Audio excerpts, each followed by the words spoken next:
and welcome to the Morning DNA. I'm Aaron Dice, the man of single black shirt. She is Danae Hughes, the woman of a million distractions, and we're here to find out what July 4th, 2022 is made of. Gunpowder. A lot of explosions already last night. Too much. Guys, too much.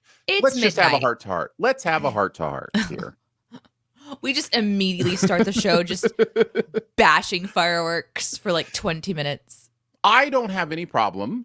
I am not one of them, but I don't have any problem with people who enjoy the idea of trying to safely experience explosions. Like I get it. Like there's something for some people that, is cool for them, about that. I get the grandeur of it for sure. Like the awesomeness of it. Right.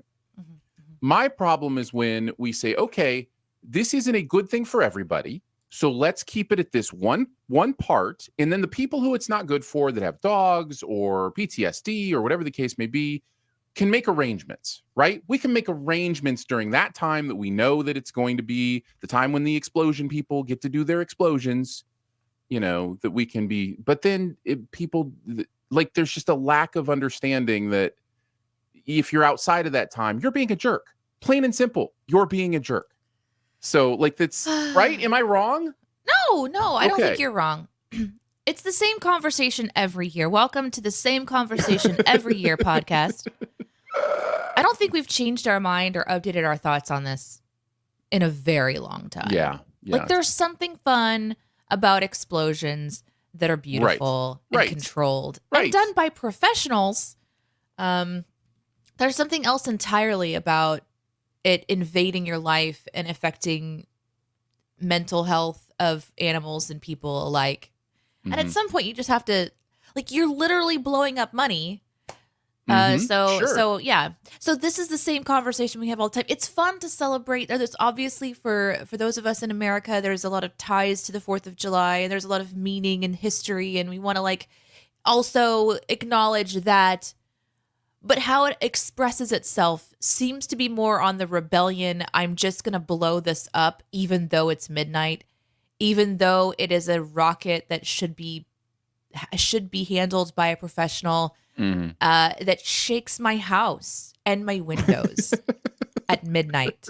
I really didn't mean to come in hot on this. I really didn't mean to. It just happened. It just happened. We're coming in hot. It just happened. Okay, so for reasons that our job, we watch content and stuff. And so I was watching the opening of a movie that shows a certain castle with fireworks exploding over it. Yes. Weird one.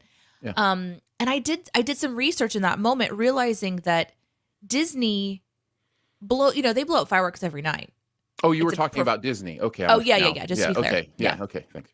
So what's incredible to me about that, this is a huge show. There was something that was and this is a Google search and a quick link. So this is by no means Danae's very involved. Let's confirm some sources. Yeah, this is not extensive research. So let's just say it was like $30,000 per day to blow up fireworks. And I was just like, my gosh, that's so much money. Mm-hmm. That is so much money that is just gone forever in explosions. Very interesting. I think it is one of the ways that we can very quickly complain about fireworks for 20 hours. No, but your point makes a good point, because I think there is certainly a right to understand, things cost more money now, gas is more, inflation is happening, like all these things that are happening in our world, right? Mm-hmm. And yet you go, we're all still pretty rich, guys. Let's be honest. Like, and I don't mean to be insensitive. Yeah, I don't mean to be insensitive to poverty. I'm just saying, if there are many people who are spending $1,000 to blow stuff up in their driveway, and there are corporations, you know what I mean? Like, the money is literally being set on fire. You know how some people, like, if they're having a hard time, they'll do like shopping therapy. Mm-hmm. Yeah. This is, I have to believe that some of it is just, I just really need to blow some stuff up to feel like that's going to help me feel better. And maybe that's true for some people. I don't know. Yeah. Yeah, it must be. But for me, because it's a long weekend, it started on Friday and then it went all Saturday and then Sunday. And now today is Monday. And so hopefully this is it. Hopefully this is the last big hoorah. we're having friends over today because my neighbors are insane and they put on a fireworks display that should be illegal and dangerous. That's why I'm staying indoors, because I actually fear for my life. We've talked about this before. So we're going to have a few people over, have a little bit of grilling, and I'm excited to see my friends. Like, I'm excited to celebrate with people coming over and all that stuff. But yeah.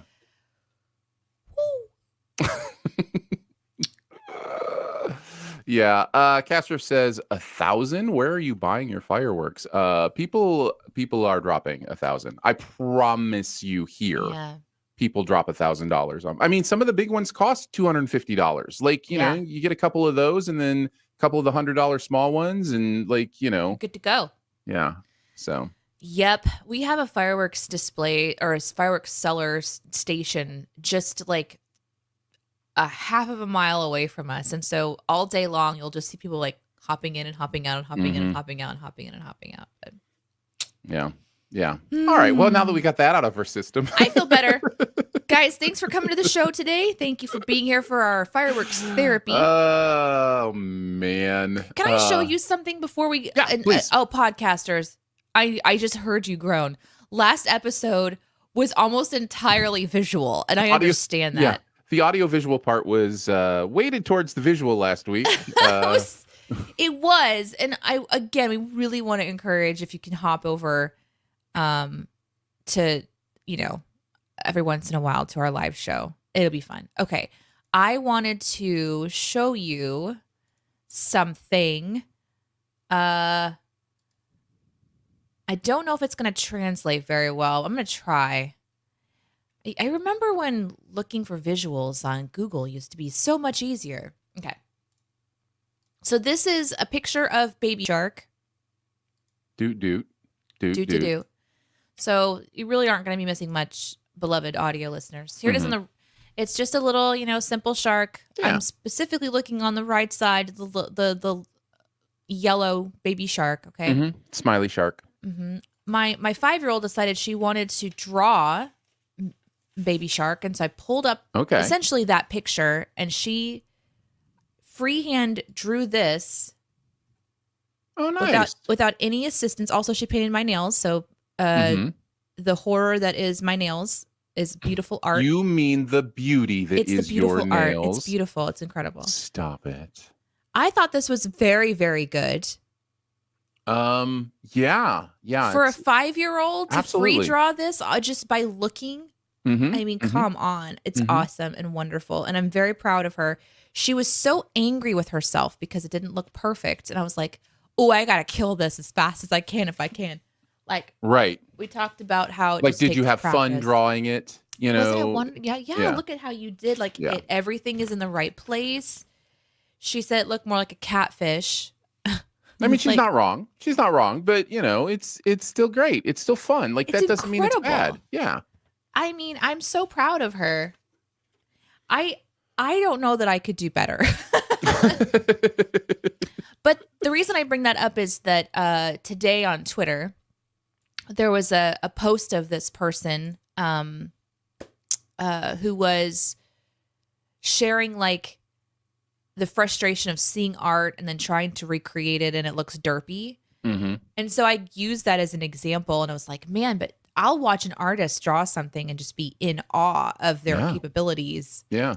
Because I am a stick figure artist. So just all perspective. And I thought it was a really interesting way to start my day. Like, you know what? We all start somewhere, and it's good enough. If you say it's good enough today, your house doesn't have to be perfect with people coming over. It's fine. You don't have to have already made all the food that you were going to make. You can do it all today after the morning DNA. It'll be fine. Or not do it. Or just not do it. It's going to be okay. Yeah. I think we all need a little bit more of the, you know, it's going to be okay. Except me. I probably don't need a little bit more of that. I probably need a little bit less of that, if we're being honest. But there's a balance somewhere. Yeah. There's a balance in there somewhere. In there is a balance. You ready to shoot Adele? Yep. Okay, we can do it then.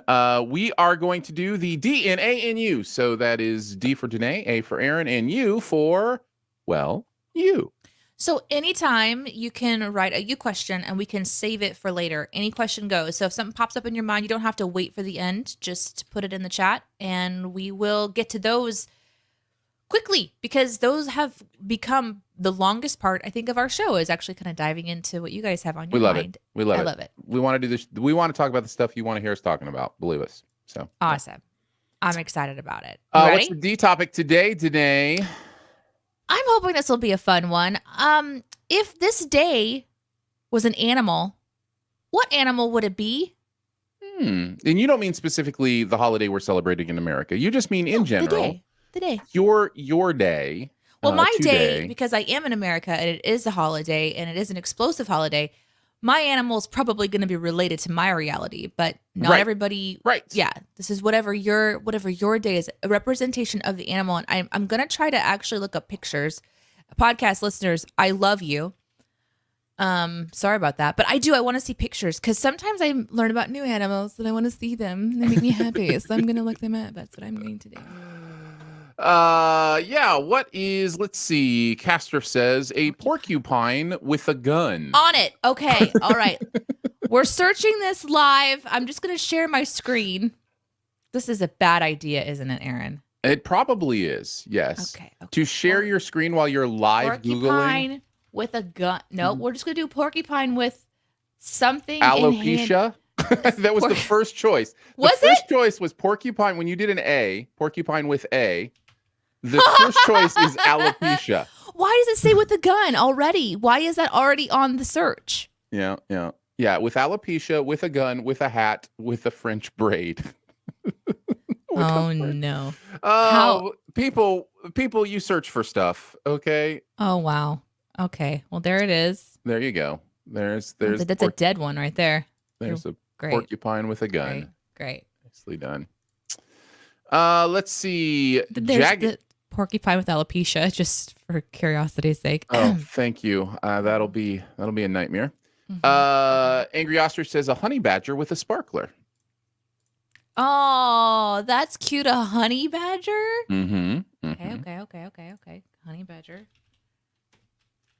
With a sparkler. I saw a video recently that's been going around of a guy very, very inebriated, maybe at a wedding reception or something, or 4th of July celebration. I'm not sure, but he had sparklers in both hands and he's dancing around, very drunk. And he accidentally lights a bush on fire. Have you seen this? Yes, I've seen this. And then he just keeps dancing, uses his entire arm to knock this flaming bush onto the ground, stomps it out, and then just keeps dancing. And then everybody around him is like, no, stop, settle down. Stop. Put it all down. It's amazing. Okay. We're working on it, but my thing froze, so. Oh, okay. Mm-hmm. Honey badgers look like skunks. I like this one from Jagged, who says, my day would be a chameleon because I have to paint the kitchen today. So he's going to be but also covered in the colors of the home. Does that make sense? Good luck. I piddle out on those things so fast. Mm-hmm. Look at this beautiful chameleon. Chameleons are so incredible. Yeah. I love their derpy mouths. Mm-hmm. You know, look at that little derpy mouth. Yeah. Definitely a derpy mouth.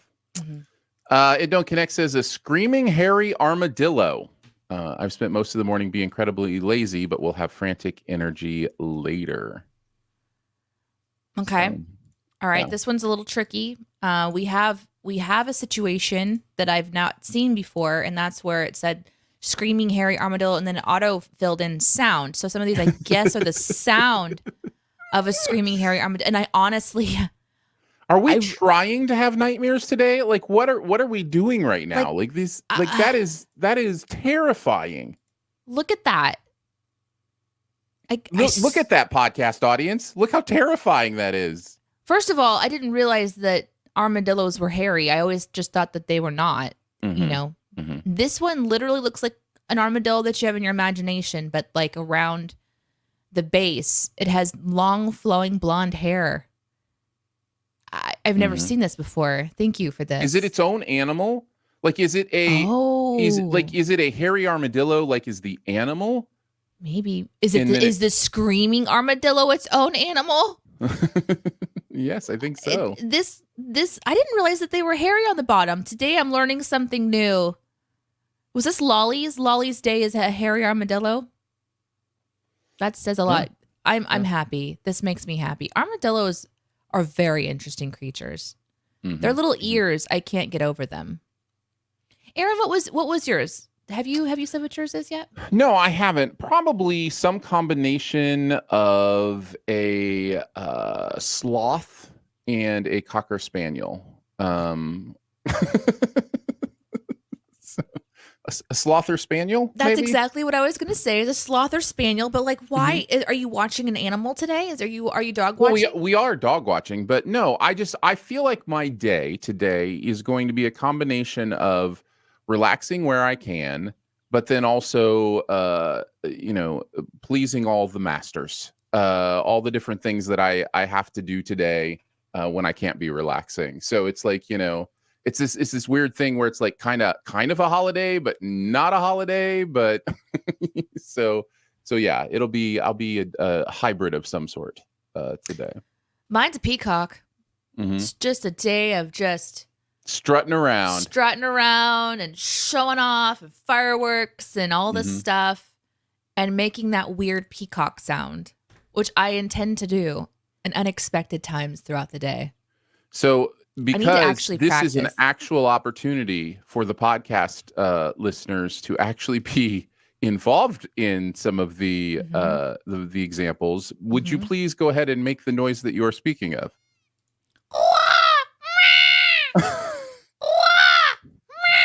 It's like this horrible scream that doesn't have any. I remember the first time I heard it at the zoo. I was like, "What is that?" Mm-hmm. And then there's peacocks, and I'm like, "No, that's like peacock would be like a bah! Or like something that's just beautiful, and it's just like this. This is horrible. It's like an old lady, like my knitting needles. It's just horrible. So that's what I'm gonna do. So today is beautiful, but it's just me making that noise. I think that makes a lot of sense. Yeah. Let's see if there are any good answers here. Angry Ostrich says, "Oh, an ostrich in an American top hat." Okay. Very nice. Very nice. Top hat. That's a tricky one. Let's see if I can find something like. Oh, you know what? This is why the internet is amazing. Here we are, just instantly. Yeah. There's an ostrich with an American top hat. Yeah, that's incredible. Yep. It exists. It exists. Amazing. Amazing stuff. Amazing. Let's see. What a fun random question. I sometimes don't understand why I ask the questions that I ask. Thanks for going along with me. Doc says a sleeping albatross. Ooh. Because reasons. Okay. Okay. All right. We're gonna go with this one. Here we are. It's kind of over here. This appears to be a sleeping albatross. Yeah. Those things are so cool looking. I remember what's the first time you ever saw an albatross, Aaron? Mine was in Rescuers Down Under. You sure that wasn't a seagull? I'm pretty sure that they wrote I think they wrote an albatross. I think they might have. It was some kind of a rescue, like with the Mises. Albatross and seagulls look so much alike to me. I don't know that I would know how to distinguish them without a lesson. Is it a size thing? If you were in person, then you'd be like, that's an albatross because they're huge, right? Are they? I guess I didn't know that. So. Okay, let's talk about the wingspan of an albatross here. Okay. Thank you for educating me. 11 feet. What? No. Yeah, they're huge. Somebody on the internet is lying. Okay. 11 feet? All right. Here we go. Here's the picture. Again, sorry. I need a picture. See this guy? Look at this guy over here. Goodness. Look at dinosaurs are real. Oh my gosh. That is huge. Okay, that reminds me of something that I want to pull up. You said dinosaurs are real. Hold on a second. Today I learned that dinosaurs exist and we call them albatrosses. That is a pterodactyl with a duck beak. That is insane. So that's what I mean. Like, you know what? If you were to see a seagull and an albatross, you know, in person, you would know. You would be terrified of one and annoyed with the other. Well, that's what Jagged says. Wasn't that the joke in the movie? They thought they were going to ride an albatross because it was called Albatross Air, but it was actually just a seagull. I don't remember. Because I thought they rode a seagull. I thought it was a seagull that they rode. All I remember is that's when I learned about an albatross because I didn't know what that meant. And so I was like, Mom, Dad, what's an albatross? And I learned about that. So, and also at the local nature center, they have like birds that are at the very, very top of the ceiling.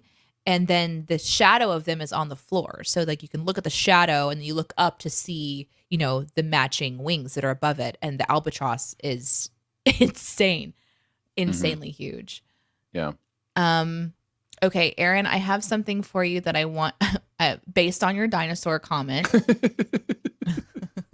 So we're going to go, and I think we can do this for the podcast listeners, just the audio. So hold on just a second. I'll set this up. This is a TikToker named Adrian Bliss, and it's him having a conversation back and forth. He is in a costume. He is all of the characters. So it might sound a little bit strange because you're listening to one person, but I think you'll be able to follow it pretty well. This is a fairly common modern social media meme kind of thing where somebody plays all the different roles and cuts it like they're cutting back and forth to different characters. Yes. And in this case, he's playing the role of a mammoth who's introducing his dinosaur descendant to the chicken. That's what we're about to watch. I'm excited to see. Are you? Mm-hmm. Are you scared? I'll be scared. No, I'm not scared. Okay. I saw an albatross. Nothing can scare me now. Okay, here we go. Okay, dinosaur, I'd like you to meet your great grandson.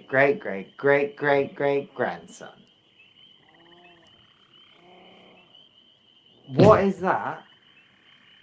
It's a chicken. I did not evolve into that. Yeah, dinosaurs evolved into birds. That's not evolving, that's devolving. Thank you. I'm a terrifying, ferocious monster. I have my days. We ruled the world for millions of years. I lay breakfast for the mean apes. And if I don't lay breakfast, I get to be a nugget. You said this would cheer me up. Yeah, well, I thought it was ruin my day. Completely throw me off. Millions of years of evolution to be a chicken nugget. Ridiculous. I'm so sorry about him. I love Granddad. Isn't that fun? Yeah. I've really been enjoying his sense of humor a lot. I saw the cupcake stomach one that you posted. I got lost in his feed. So he's been doing sounds like you went down a rabbit hole. An hour or a year, a year. In TikTok time, that's forever, Danae. So he's been doing TikTok for like an hour, man. It's been so long. It's so long.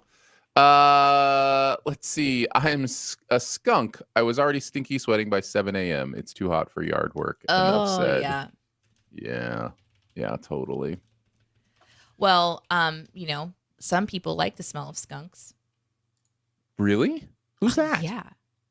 I mean, you know someone who likes the smell of skunks? Like it is literally a smell designed to make every creature run away. Not every creature. Some people look at this particular picture of this skunk. I'm not saying skunks aren't beautiful animals. I'm just saying No. I don't know the person who actually likes the smell of skunk. All I know is that you can trust the internet. And I have read that I don't know anyone personally that I've had a conversation with and they've been like, I have to tell you something about myself. I love the smell of skunks. I haven't had that happen to me yet. Could happen. I'm still young.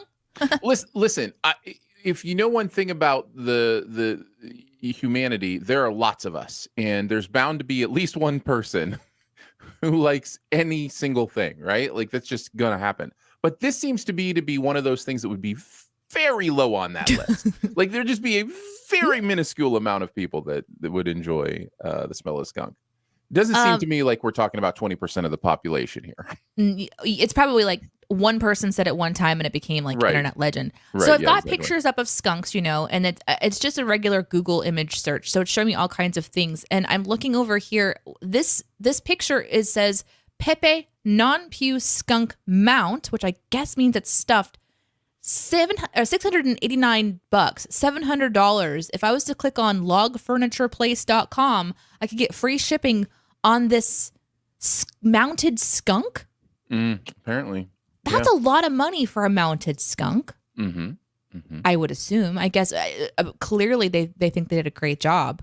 Oh no, I clicked on it. Oh no. Okay. We got to abandon ship. Oh gosh. Okay. Run away.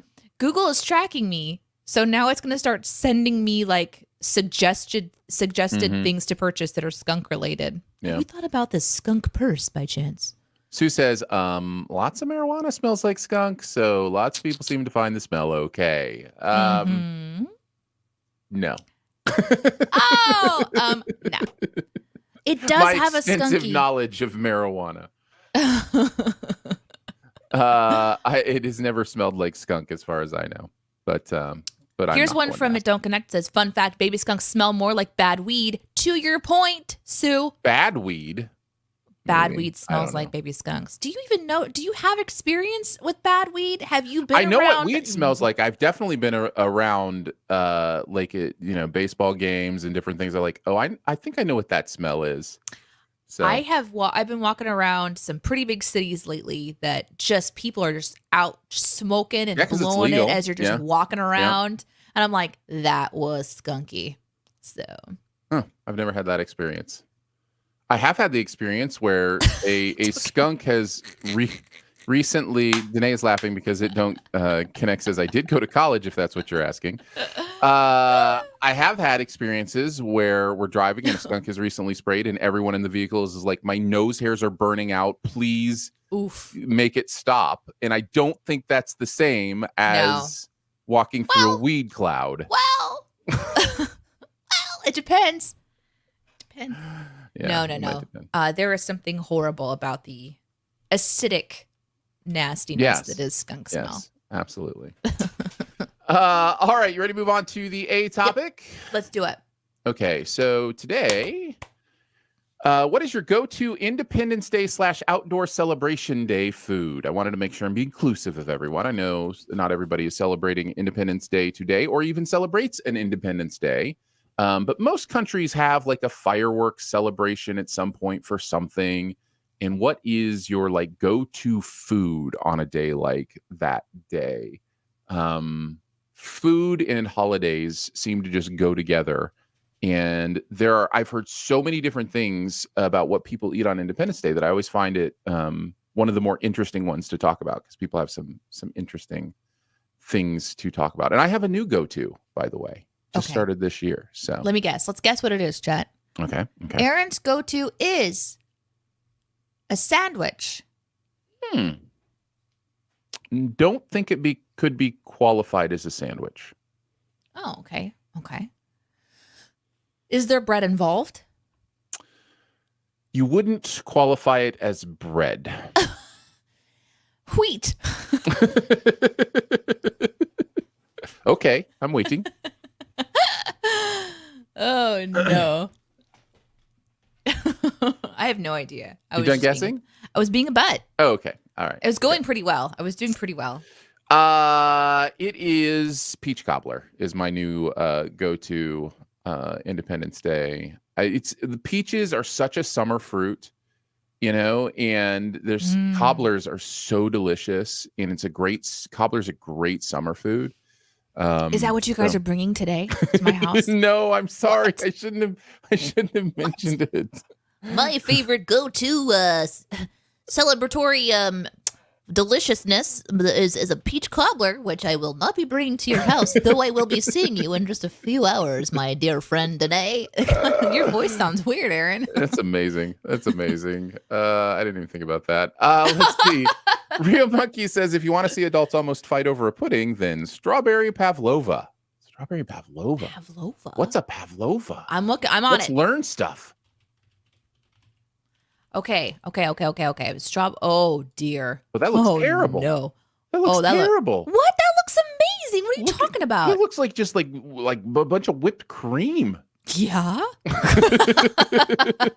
Uh-huh. It's like pure sugar. That is death.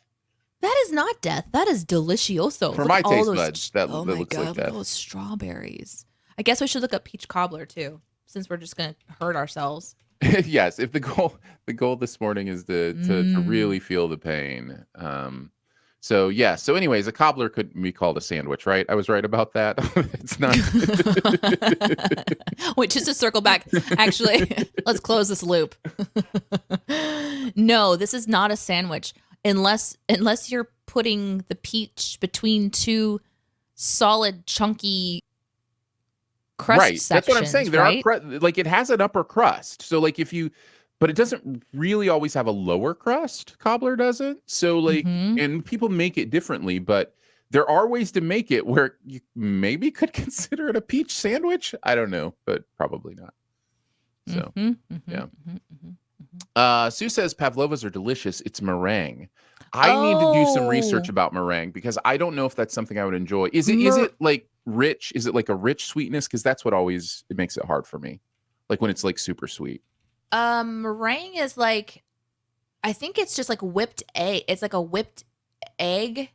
And then it hardens. Like you fluff it up as fast as you can, and it gets really like you put a whole bunch of air into it, and it's not like rich, but it's like sugar and egg and air. God, let me know if I'm wrong. If I'm right, I'm gonna be so proud of myself. This is just from.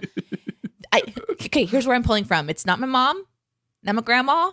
I wasn't taught how to bake from them. I was taught how to bake from the Great British Bake Show. Well, that'll do it. Just in the last decade.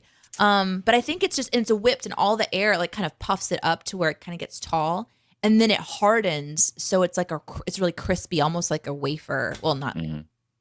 It's not thin like a wafer though. Yeah. JCD says, I don't know if it's the go-to, but today I'm going to be making kebabs. Ooh. Kebabs are delicious. I love a kebab.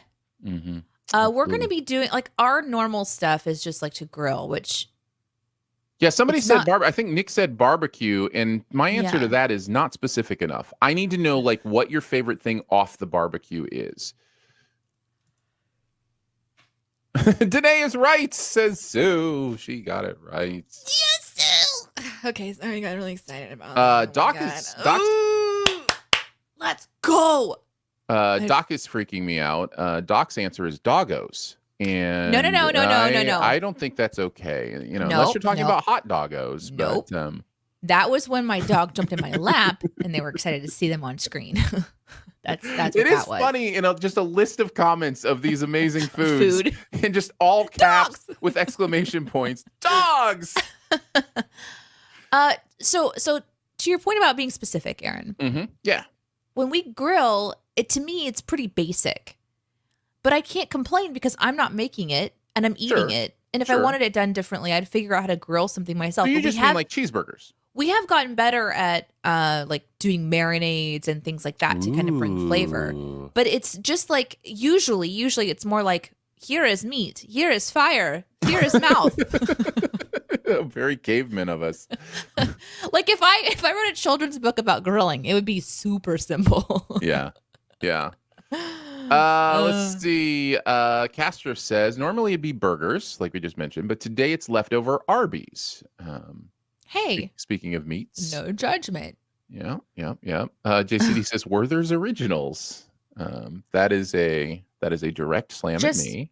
Oh, I see. I was like, what an interesting thing to have today. Like, it's the one day a year you allow yourself to have grandma candy. on a different grandma candy. It's delicious candy. This is the good. thing. This is the thing. And look, people, I am getting older now. I am.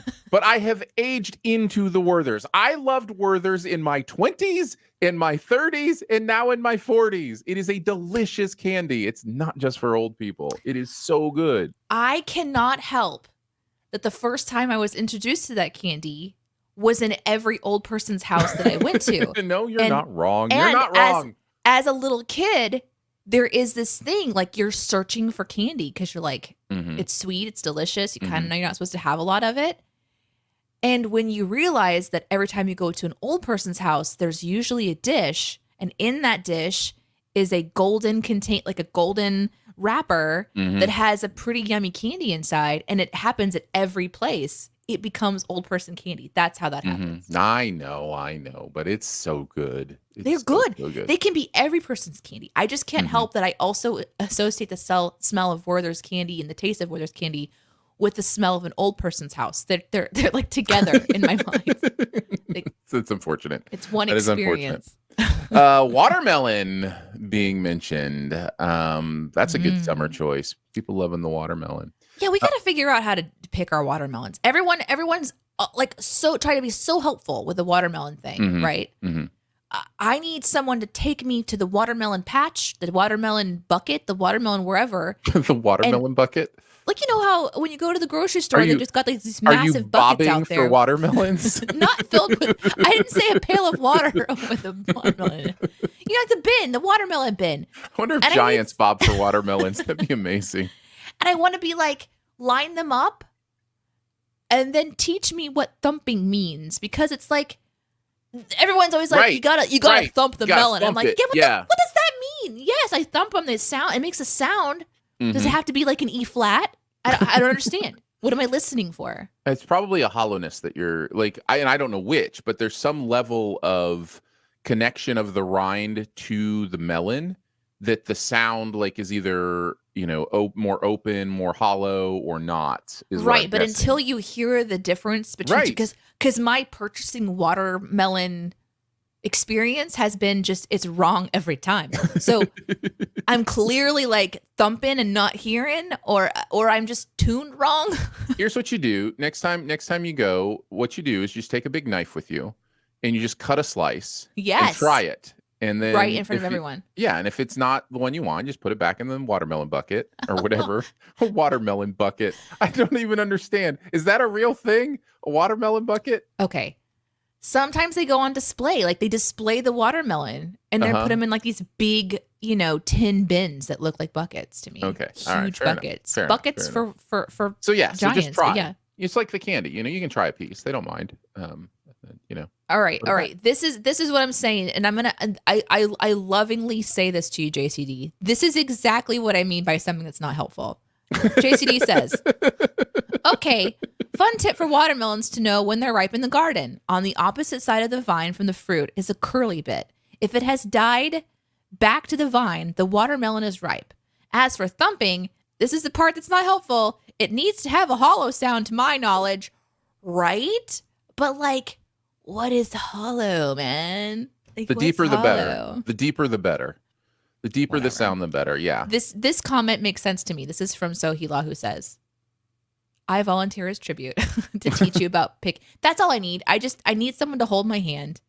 Yeah. Oh God. Green Jenny says, this is also how you know if a pig is ready for slaughter, if the curly tail has dried up. Oh my God, that's so horrible. This is how you check for good bacon. Is the tail ready to fall off? Just thump the side of the pig. Does it sound hollow? Bacon's ready. Bacon's ready. Let's see. JCD says Aaron was going to bring the cobbler, but he can't because he ate it already. That is absolutely 100% true. It is gone. I apologize. Oh my gosh. Let's see. What else do we got here? I like this one from. Go ahead.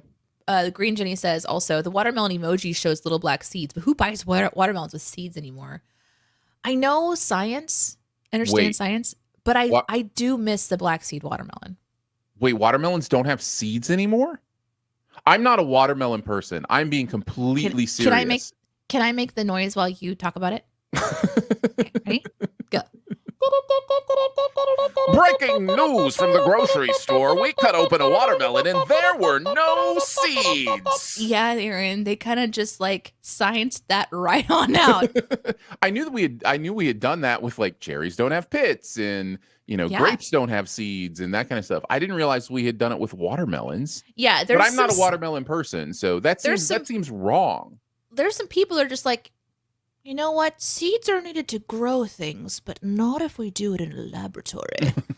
I don't know. I don't understand it all. But what I know is seeds that, are part of the fun. Like, I miss them. Yeah. I miss them.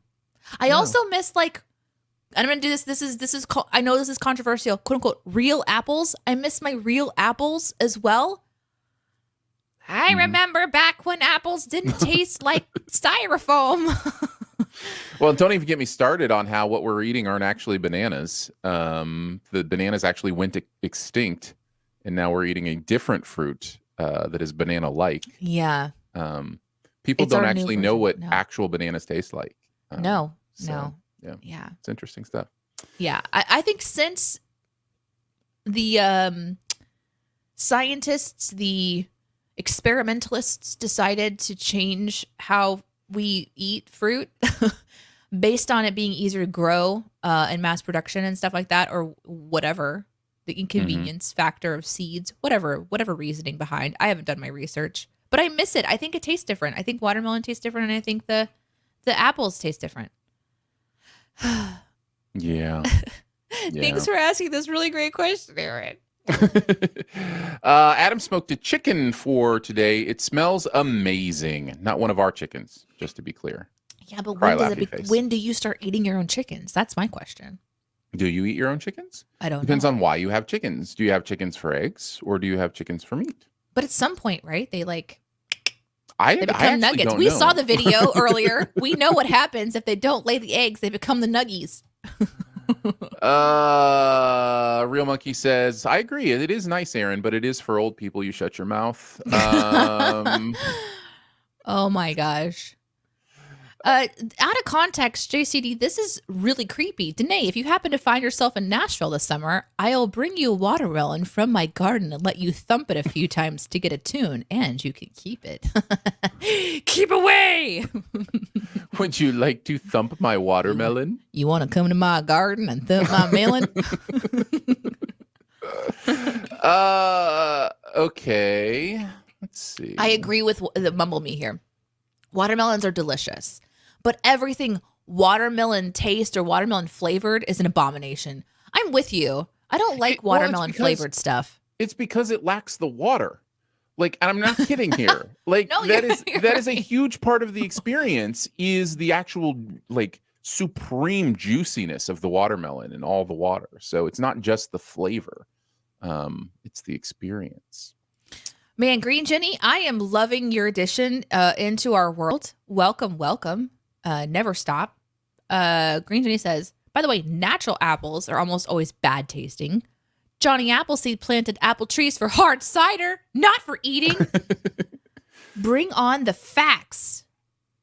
Also of note, I'm pretty sure Green Jenny is in your Twitch channel, Aaron. Oh, fun. Well, thanks for hanging out, Green Jenny. The classic Chumbawamba song, Melon Thumpin', Green Jenny says. So, yeah. Oh, that's good. Yeah. I like it. That is fun stuff. All right. You ready to do some you questions? Let's do it. Okay. So this is the part of the show where we come to you and say, hey, why don't you lead the way with what we talk about? Could be a topic you want to hear us discuss, any topic that you want to hear us discuss, any question you have for us specifically, any problem you need us to solve. We'll solve it. I can't say that confidently at all. No. We may actually, but we'll definitely at least talk around it. So yeah, whatever you want. We'll poke sticks at it until it starts. Right. Putting you at the beginning of your statement, and that way we'll be able to mark it as a you question that we can talk about. This one is from JCD, who says, how do you handle a situation where you feel like a choice you should be a part of is taken away from you? This comes from my D&D game yesterday, where my character's fate felt well and truly out of my control, and I didn't feel okay with it. Whoo! This is a tough one. in the world of video games and gaming and role play and storytelling and stuff, there is something where you want to have control of the outcome of your character, because it definitely is it's for me, it's like a fun mental space where like there's a safety in being able to control where your character goes and what it does and how its fate turns out, right? Because there's a peace of mind in having control. And I think we look for outlets where we have control that makes us gives us a sense of peace. When it comes to characters, that's always hard, because at the end of the day, I'm going to be blunt. It's just a character. It's not really, maybe it's the end. Maybe like your character died in a game and you're like, oh, that's not how I wanted it to go. And I feel like I could have had, sometimes that just happens. And that's the story of that character. Or, what, you can reboot that character in another game because you're in control of that character. You can kind of be like, well, that was what happened in that universe. Let's see what happens in the universe over here, and kind of like bring that character back. Probably what you're feeling potentially, I guess I should say potentially what you're feeling is that you didn't get to explore that character as much as you wanted to, or that mental space as much as you wanted to. So there is a certain sense of like, oh, that feels like it was too short. But I think all of it, whether it's a real life situation or a game situation, is just a reminder that we don't get to control everything. And sometimes butting up against those realities is really, really valuable, because it reminds you that at the end of the day, in my opinion, the only thing you can control is yourself, like how you respond to what's happening in the world around you and the kinds of emotions that you want to let out in your moments. And if there's people around you that are taking control away from you that you need to have, or you're not in a safe environment, then you begin to figure out how to shift that. If it's a game, it's pretty easy most of the time, although emotional and valuable and real. If it's a job, it's a little more complicated. If it's a relationship, it's really complicated.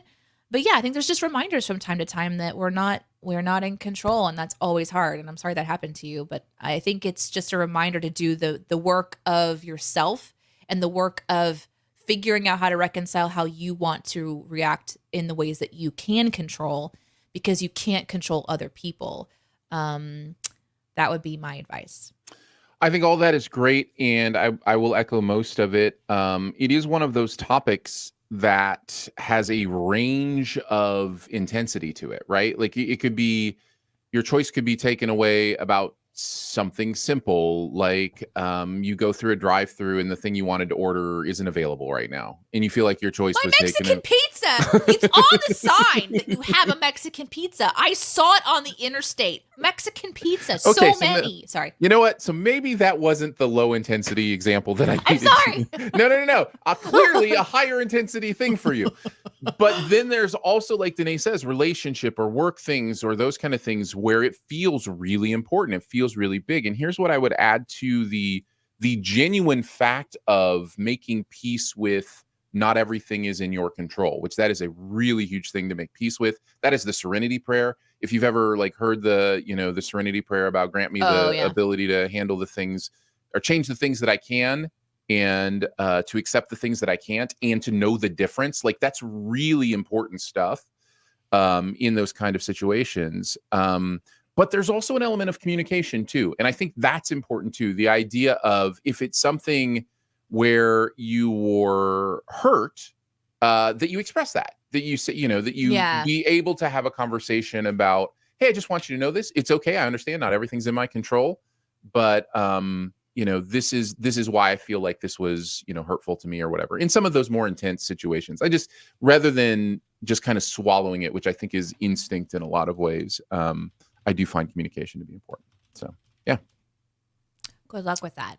Yes, definitely. It's hard. Definitely. It is difficult. Because I role play, I have characters that things happen to them, especially in Wild RP, because you're in a wild West environment and you're being kidnapped. And I'm like, that's not what I wanted. I was going to sleep. I was going to go log out of the game, and I have now been kidnapped. So now it's like my actual real time has been taken away and my character is being taken away. And then you just sometimes you have to figure out, all right, what am I learning in this moment, and roll with it a bit. So, but it's not easy. Yeah. Definitely. Danae, why don't you pick the next one? Here's one from Castrif who asks, "What's a good 4th of July cookout music?" The answer is not country music.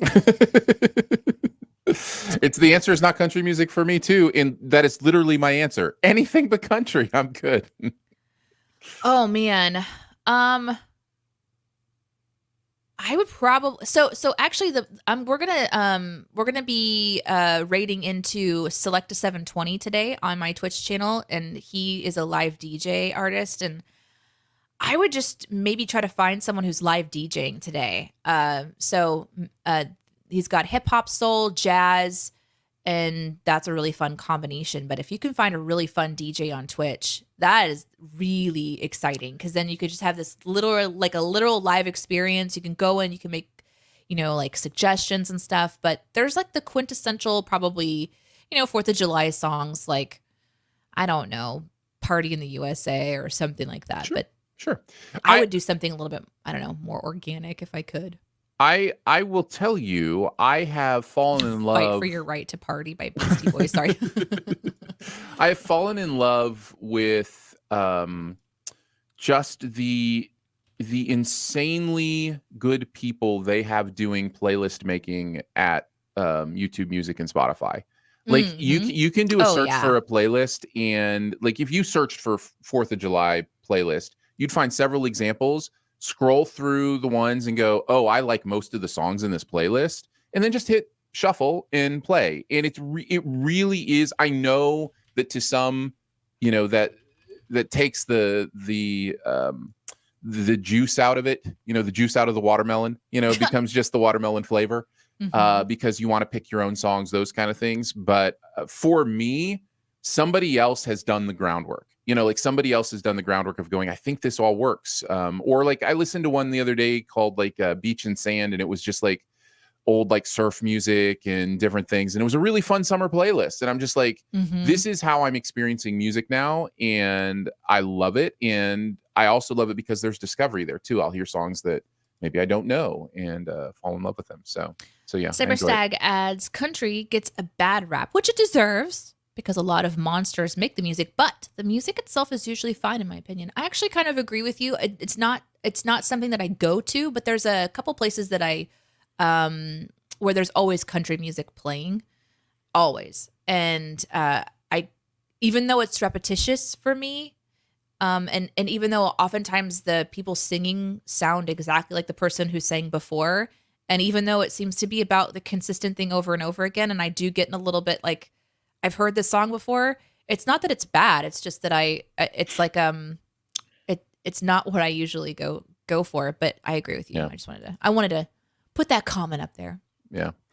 Yeah. It is, my thing with country is that I have had a bias against it because of kind of the lowest common denominator stuff. But here's the beauty of country is that lowest common denominator stuff, is that stuff that feels very human, is that stuff that feels very connected. Like when you hear somebody slur notes in a country song, it's not just that they're not being precise with their musicality.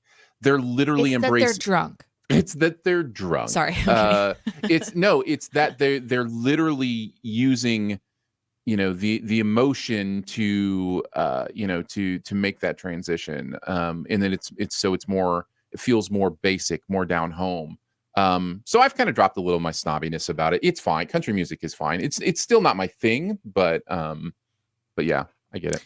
I had a friend who loved country music, and so we listened to it all the time, and I found some really good ones that I really, really enjoyed. There's some incredible music in almost every genre that I can think of that I'm just like, man, that was incredible. Sometimes the genre is so out of where I am that I can maybe enjoy like one song ever, but I still can appreciate something.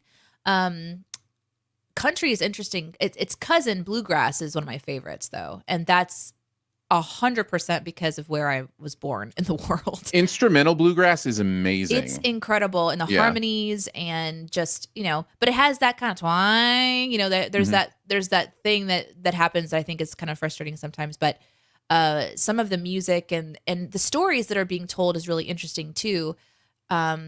I used to play guitar with a group of friends, and there was these old hillbillies that would come and play music. I'm talking about like they'd bring their own beer that they had been making themselves in their own little bottles, and they had like rings on every finger and little like Alan he had earrings that had dropped down. There were dropped down spiders, and then like this really interesting cap.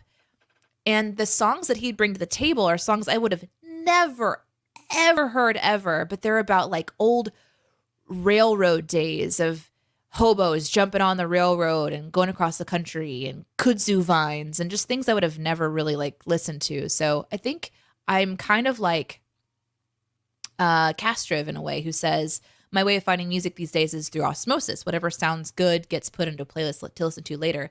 Yeah, there's like this, you kind of hear something and you add it to your world, and mine's an evolving thing. It just depends on, what I'm around. So I have an appreciation for it all, for sure. For sure. Yep. Let's see. Green Jenny asks, if YouTube closed up shop, what video platform would y'all move for your content creation? This could be in reference both to DNA, but it could also be in reference to CinemaSins in the Sins world. That would be a larger conversation that would involve more than us. But I'm sure we have opinions. Danae, I'm sure you have opinions on this. First, I want to say that it's 10 a.m. and there's massive explosions happening outside. So let me get my dog up here, who is terrified. Aww. My poor dog. 10 a.m. and it is just hopping like exactly on the dot. So sorry for if there's crying animals in the background now. Mm-hmm. Yeah. What was the question, Aaron? No.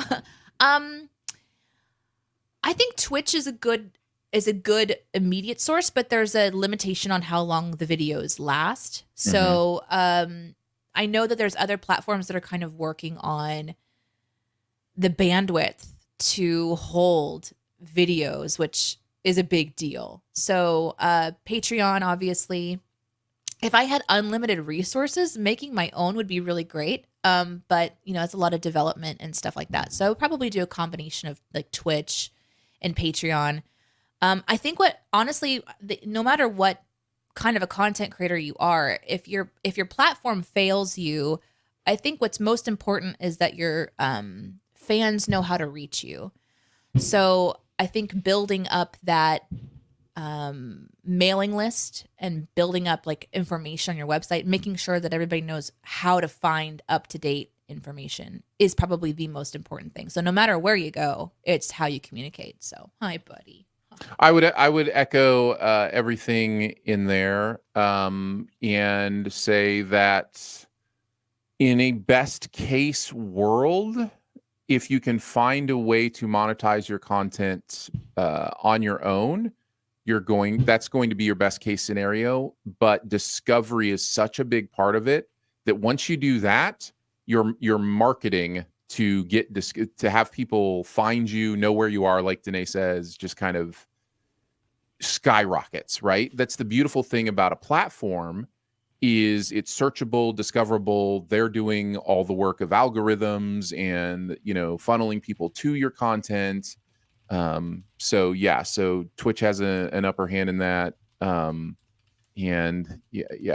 think if YouTube were to close up shop, there would be somebody trying to fill that gap really fast. And it would be interesting to see how that would go. So it's a good question. Yeah. It's always good to think about it though. But yeah. All right. What's the next one today? New question. Oh, it's my turn. Let's see. We'll do this one, which is for Aaron. Mainly for Aaron, how do you handle your kids getting old enough to gain independence in regards to using the internet? My daughter, Maya, is currently on my YouTube account watching, and I'm not trying to helicopter, but I'm also afraid if she's going to say something embarrassing. I love you, Mia. Don't let me down. Love your father. Please put it down. You know what? Ask me everything. Please, Mia. Maya. Internet down. No one has to get hurt here. Put the internet. No. I don't know that there's an easy answer for this. That would be nice if there was. I think the complex answer is have loving, honest, open conversations with your children about everything. It is more important than ever that we get over the embarrassment of talking to our children about everything, because people on the internet are talking to your children about everything, and anything and everything they could ever experience is on the internet somewhere. And I feel like my job is to do my best to put gates up where I can to keep them safe from things they're not ready for. One of the best explanations I heard about, guarding content from your kids is the idea, well, you wouldn't tell your kid to carry your 80-pound suitcase when they're 5 years old either. They're just not ready for it. They're not mature enough for it. And it's the same with content sometimes. They're just not ready to process certain kinds of content, understand what it means. And so put gates up where you can, do the work of being involved, but also let them know that this is a conversation and that this is, you're not trying to, dominate their life. You're trying to educate. You're trying to, you're trying to get them to be a healthy human being long term. And there just is a lot of things that can psychologically impact, especially younger children, young adolescents. Once they're 15 or 16, I think it's almost all conversation. I have basically told my children at 16 that they are in charge of their own choices on content, but that hopefully we've had enough conversations and education to understand how that's impacting them, how they're understanding those kind of things. It's complex. It's not easy, but that's just kind of some thoughts. Yeah, you said something really interesting. Like, people are already talking to them, whether you know it or not. Yeah. And that's kind of the idea that you can have in your mind. It might not be true, but if you have that mentality, someone else is going to bring this to the table. Like you said, like, you wouldn't expect a small person to carry, luggage. But what you don't realize is that somebody else is already coming over being like, hey, have you tried to carry this luggage yet? Because people like to share, especially little ones who are trying to figure out how to process too, and they're bringing their friends in along. But the big thing for me, like, we just realized Iris has been using new terminologies lately. She's been, and we're like, where are you hearing that phrase, like that phraseology?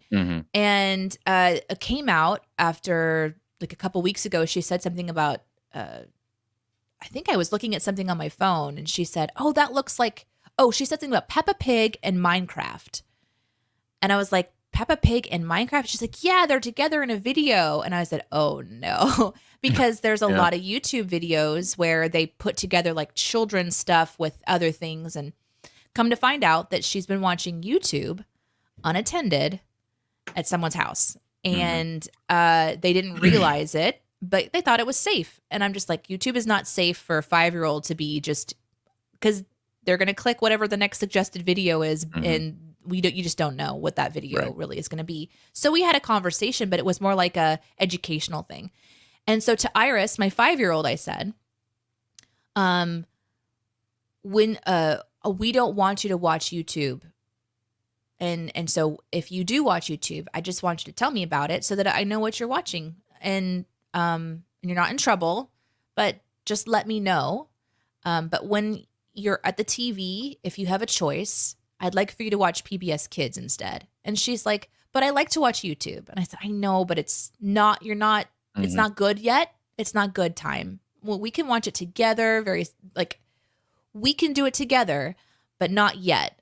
And I'm trying to give her a choice to make so that if she does choose to watch YouTube, that she then has that chance to kind of go, I want to talk to mom about this. So I also said, if you ever see anything that's scary or confusing, you can always ask me and you will never be in trouble, ever. No matter what you see, you can always ask me about it. And I think that she's kind of understanding, because she went to the house and she's like, I don't want to watch YouTube anymore, and I'm not saying that that's going to work as she gets older, because she's only 5. But I'm still trying to instill in her that she has a choice, even even in that moment, to kind of try to do what maybe mom wants her to do. So as long as that kind of works, and just like Aaron said, that open door policy, like there's no shame. You can always talk to me. Like always. I usually go to the route of, I do that too. I've clicked on something too. I've watched something I shouldn't have watched too, and relate to her instead of isolate her. Because if you begin to isolate, I think that's when hiding becomes more of an option, right? Because if they want to do something on their own, they're going to hide. But if they have that fearlessness to tell you anything without shame, or then there's more of a chance for conversation. So yeah, it's a hard one. I'm not looking forward to her in the world of the internet as she gets older. Yeah. Especially when it comes to people sending you pictures that you didn't ask for. Yeah. Happens a lot to ladies. So yeah. I will probably end up burning Twitter to the ground someday. You may not be the first. Somebody else may get to it before you. We'll see. Burn it to the ground! All right, you did one for me, so one for you, Danae. Oh. How would you rank the Dungeons and Dragons classes from best to worst? Oh my gosh, that's a really complicated one because there are a lot of classes. So for those that don't know, in this game, you can be like a healer, you can be like a fighter, but there's all these different, like it's more complicated than that. Like you could be like a super healer, or you can be like a singer healer, or you can be a fighter, but you can be one that uses a bow, or one that uses your fists. Or one that uses weapons and sneaks around and all that stuff. So there's a lot of options. There's also different ways that you can use magic and stuff. So that's a really complicated question. I will say that for me personally, I love playing clerics. I love being a support role where I can sort of let my friends keep playing by spending my time healing them. That brings me joy. So I'm kind of designed for that like support role person. But you can also stack yourself with some spells that will do damage if you have to do like melee work and just do like crazy damage. I've accidentally slayed characters I was not supposed to. In the DM was like, well, you weren't supposed to kill that guy. And I'm like, sorry, cleric. So I like cleric. I would probably rank cleric for me as the highest. I think one of the ones I'd put kind of towards the bottom is a warlock. But that's mostly because you have to play the game a while to really dig into the warlock. For me, warlock are really fun for for story. There's some really interesting stories that you can do, but there's a lot of limitations on feeling like you're very helpful when you first play the game. And so I think Warlock could use a little bit of attention. So I'll just give you kind of my extremes. All of the ones in between, I don't know. I'd have to think about it. That would be difficult to do because there's, let's see, 3, 6, 9, 12. There's 13 different, maybe even 14 if you add the Blood Hunter, because I had to go look it up real quick. Classes. Is Bard one of them? Bard is one of them. Let's go Bard. That's what Aaron wants to be, I think, in his first D&D game. Yes, and I want my character to be named Bard Simpson. So, no. I will do my best to be a good DM for you. Thank you, Derek, for the resub, and Asha earlier for the follow. I appreciate that. Very nice. What do you think today? You want to pick one more, or how are we feeling? Yeah, I'm okay. The fireworks have stopped. It looks like people just. There must be somebody in my neighborhood that every year decides that at 10 a.m. it's like the announcement that it's the 4th of July. Right. And they do, because it's like that scene. Very, very loud. It's like that scene in, is it Mary Poppins, where the one house in the neighborhood sets off the cannons at the same time every morning and the entire house shakes? And they feel like that's their role. There's some guy with a pocket watch in a cannon. It's just like, it's like, this and meanwhile, is their job. you're at your house, just like, casually balancing urns and pianos. Yeah. Absolutely. Oh, there's some chat. There's some chatter about stuff about D&D. Mm-hmm. Definitive D&D ranking is the number 1 is Paladin, and then 2 is literally everything else. Yeah, for sure. Yeah, you're right. Paladin being that fighter cleric. I don't know. My Word domain, or was it Word domain? What was my domain for my cleric? Anyway, sorry. I'm sorry. No, D&D. you're fine. Listen, no. Take it over. Hey, I get it. I totally get it. Okay, Totally fine. get it. Maybe we'll do this just to, go to something that might take over for me. Polly says, you question Aaron, have you got the tub thumping song on BeatStar yet? No, I haven't, because I'm not buying the events, or whatever they're called. And so I have not received the Chumbawamba tub thumping song yet, but I still am enjoying BeatStar quite a bit. It's been fun to play. So there you go. You want to pick the next one? Yeah. So this is interesting, Aaron. You ready for this one? Sure. Green Jenny, who is coming in hot today. The random harlot encounter table from the AD&D Dungeon Master Guide, which I am not familiar with at all, by the way. Quote, sex work is work, unquote, positive or regressive objectification. Wow. So we're going to have to do that's a deep conversation. I would need to know. I would first broad strokes here. Yeah. We're going to have to talk in broad strokes, because I specifically don't know what's involved in the quote unquote random harlot encounter table. I imagine it's a part of D&D that involves prostitutes or sex workers. I'm guessing so. That's what I'm saying. We have to do some broad strokes here, because I'm not familiar with it. So the broad question is about the question of sex work is work versus objectification. We ain't solving that one today, but I do think we can chat about it. We can talk about it. I think objectification is something that comes from the outside in. And what I mean by that is objectification comes from the perpetrator, right? So objectification would come from somebody taking something and then turning it into less than human. In this case, specifically, we're talking about female bodies. We're talking about the idea of, looking at a woman and going, okay, that is a sexual object, as opposed to a human being. In understanding that comes from an internal place. That is us placing that person as an object, and not from, by the way, this person chose to wear this outfit, or this person chose to show this skin. That is not objectification. That is not, objectification is outside in. A woman can objectify herself if she is looking at herself that way, or a man could do the same. But to be clear, objectification is the idea of what someone does to someone else. Sex work is work. The idea of the ownership of sexuality, those kind of things, that is a separate conversation that is inside out. That is in a personal conversation about my own sexuality. What does it mean to me? How do I use it? What is that, a part of? As far as I understand the different sides of the question and the argument, it is complicated. It is. Sex is a powerful force in culture. It always has been, because it's such a powerful urge in humans. So understanding the difference between the idea of objectification and the idea of turning sex into this thing that is more important than the person involved, I think is going to always be a powerful conversation. I will say, for the most part, we tend to make the mistake in that direction. We tend to make the mistake in the objectification direction. So yeah, that's been my experience.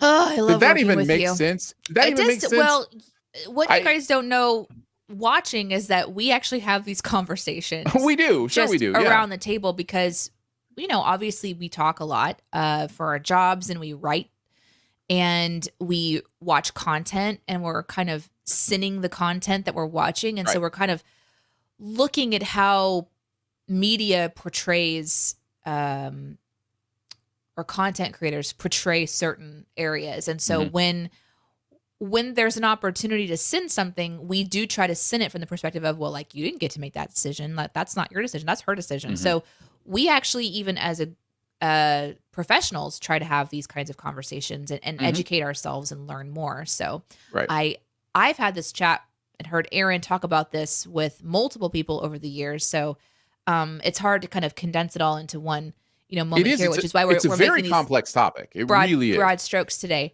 But while you were talking, I looked up the random harlot table. And so just to give context to this question a little bit more, I think, and this is a quick Google search, that in like late 70s, early 80s, there was a table that was released for a harlot encounter in Dungeons and Dragons. And so it was an encounter with brazen strumpets or haughty courtesans, thus making it difficult for the party to distinguish each encounter for what it is. The idea here being that your D&D party encounters a harlot or something like this. It could be a dancer. In fact, the encounter could be with a dancer only prostituting herself as it pleases her, an elderly madam, or even a pimp. In addition to the offering of the usual fare, the harlot is likely to know valuable information or could, like mess with the party. And so they made up this table where you could roll a D100 and it'll give you some ideas of how to play this harlot person.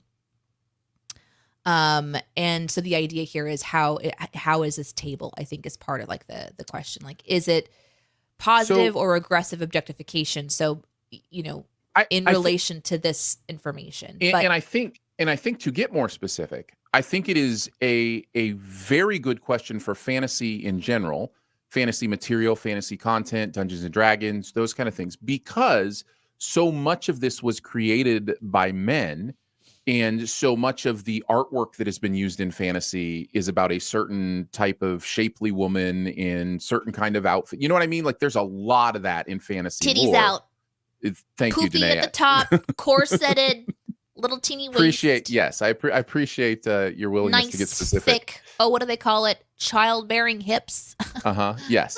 So because so much of the content has been created by men who, listen, I'm not trying to cast judgment on them, but appear to be objectifying women, then I think it is fair to ask, is this an avenue, especially in fantasy, that we even want to wander back into, even if we're trying to do it right, even if we're trying to give power to the female characters or, whatever the case may be, are we going back into something that was so powerfully wrong for so long that it's hard to reclaim? And I don't know that I can answer that question, but I think it is a valuable one for people who are creating fantasy content to ask. Like, I mean, sex is a part of life. It'd be weird to take it out of fantasy content, especially when it's being engaged with by adults. But I don't know. It's difficult. I think also the question is like, somebody made a table so that if there was a dungeon master that was struggling with figuring out how to play a harlot in this case, that there's a little chart that can give them some inspiration. And I don't know that instinctively I think there's anything as I'm glancing at it that's like super scary, like, whoa. I think people just they're trying to have fun, and it sometimes upon reflection is like, well, that was not great. But yeah, that's a really good question because it brings up a lot. So I definitely don't mind that there's people kind of like finding these older things. Like, I have a couple books, by the way, back here that were released by the Assemblies of God Publishing Company to define how teenagers should properly be, in etiquette to be better people to each other. And it is that stuff is like, oh, that's really not cool. Like, there's actually written text in here for teenage little girls, young women. I can go get it and find it, but it would take too much time. But listen, it says this in there. When you get to the door of the car, if he hasn't got there first, pretend you don't know how to open the door. Wow. That's more concerning to me, than someone trying to be like, so your personality is just this like saucy tart. And you're, so that's, maybe it's damaging in some ways, but I feel like we're having so many great conversations about ownership of bodies and what you want to do with them that I don't know that I'm too. Yeah. You have to look at it from the times and go like, yeah, maybe he didn't, maybe they did the best they could, or maybe they didn't. It's hard to tell. It's just how you choose to use it. Yeah. Chris says it's also important to note that everything that happens in your D&D game is because the DM decided to include it. Just because it exists in the rule set does not mean it must exist in your game. That does mean it exists in the rule set because enough people ask for it, but any portrayal of sexuality in general or sex work specifically falls squarely on the shoulder of the group's DM. And I would imagine a good DM understands who's playing the game, has levels of consent about what topics will be in the game, those kind of things, and understanding of what might make people comfortable or uncomfortable. So yeah, a good DM goes a long way, I'm sure. Good DM goes a long way. That's what I've always said about my Dungeons and Dragons experience. It's just funny because it's true in some ways, and then in other ways, it's like 8 months later, you still haven't left the city. Like, you don't actually. Anyway. It Don't Connect says, I often forget how doors work in the presence of big, strong men. My weak little lady fingers just can't do it. Oh, gee, I just forgot how to use the door. Can you help me? Anyway, this is what we were taught how to do. It's insane to me. I like change. I like things changing. Good question. It brings up good conversation. I don't think we have one last few questions and we'll call it a wrap. Aaron, okay. Cobbler ranking. Oh, do this you is have easy. Rankings? Yeah, this is easy. Peach Cobbler at the top. Followed immediately by, and this might surprise you, Blackberry Cobbler. Delicious. Blueberry Cobbler at number 3, and then all other cobblers follow behind. So yeah, berry cobblers are amazing. I don't know if I've ever had like a strawberry cobbler. It's usually like strawberry shortcake, right? Like it's usually more of a shortcake. I'm not a mix. cobbler connoisseur. I'm not. Yeah. I wish I was now suddenly though. I wish I would have spent more time with cobblers because they are so good. Yeah. Guys, hey, thanks so much for hanging out with us. A happy day to you, whatever that day looks like. Whether you're going to, like, literally, my neighborhood's blowing stuff up. My dogs are terrified, shivering, shaking. Justin had to come get them to take them to the basement. We need to make a little safe space for them. So I'm going to go make a safe space for my dogs, apparently for the entire day, not just tonight. Should have been more prepared already. We hope you guys are safe. Thank you for listening to the podcast for 10 years. Those of you who are still downloading it every week, amazing. We appreciate you. And for those of you who are watching live, thank you for being here with us. You can also watch the VODs on Twitch. My channel is at Danae Says. Aaron's is at Aaron Dicer, so you can find them there. And I think we're going to be back next Monday. I think we're still in town, right? Next Monday? I believe so. Yes, it's the Monday after that we will be off, I believe. Yeah. We're going to be doing some traveling. So we might not be able to hit you in a couple Mondays, but we'll see you next week. For the Twitch followers, we're going to go, like I said, to Select a 720.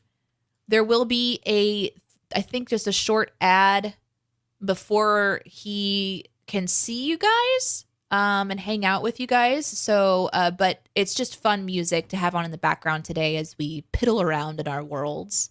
Thank you guys for being here. This is one of my favorite ways to start the week ever. And I'm glad that we've been doing it for over a year now. Yeah. So love you guys. Yeah. Let me send you over to Select 720. We'll see you guys later. All right. See you on the next Monday or Sunday. Bye.